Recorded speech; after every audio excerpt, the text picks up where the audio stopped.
आणि आता सविस्तर बातमीपत्राच्या सुरुवातीला आताची सगळ्यात मोठी आणि धक्कादायक बातमी आपल्यापर्यंत पोहोचते ती म्हणजे कल्याण रेल्वे स्थानकात एका 14 वर्षीय मुलीवर लैंगिक अत्याचार करण्यात आलेला आहे आणि अत्याचार करणारे आरोपी सौरभ सोनावणे जीआरपी पोलिसांच्या ताब्यात आहे। या क्षणाची सगळ्यात मोठी आणि धक्कादायक बातमी आपण बघतोय।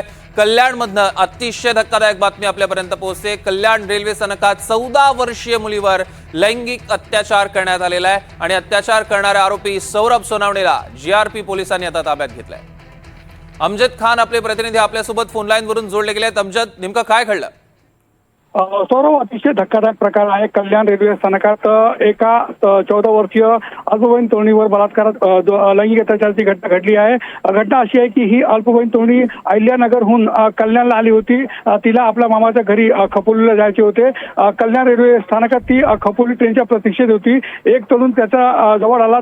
त्या तरुणाने या मुलीकडून जे मोबाईल होता तो हिसकावून घेतला आणि मोबाईल परत घेण्यासाठी त्यांनी अट ठेवली की तुला माझ्यासोबत पोलीस स्टेशनला जावं लागेल। मात्र सौरभ सोनावणे जो आरोपी आहे यांनी त्या मुलीला पोलीस स्टेशनला घेऊन न जाता रेल्वे यार्डात घेऊन गेला आणि त्याने या मुलीवर लैंगिक अत्याचार केला। कसाबसा ही मुलगी रेल्वे पोलीस ठाण्यात पोहोचली आणि नंतर सीसीटीव्हीच्या सहाय्याने कल्याण रेल्वे क्राईम ब्रांच आणि कल्याण जीआरपी पोलिसांनी सौरभ सोनावणे जो नराधम याला अटक केली आहे। सध्या पुढील तपास सुरू आहे। मात्र परत एकदा या महिलेच्या सुरक्षेबाबतचा जो प्रश्न आहे तो ऐरणीवर आला आहे आणि या घटनेनंतर आता जो सराईत गुन्हेगार आहे सौरभ सोनावणे या प्रकरणात त्याला अटक करून पोलीस पुढील तपास करीत आहे।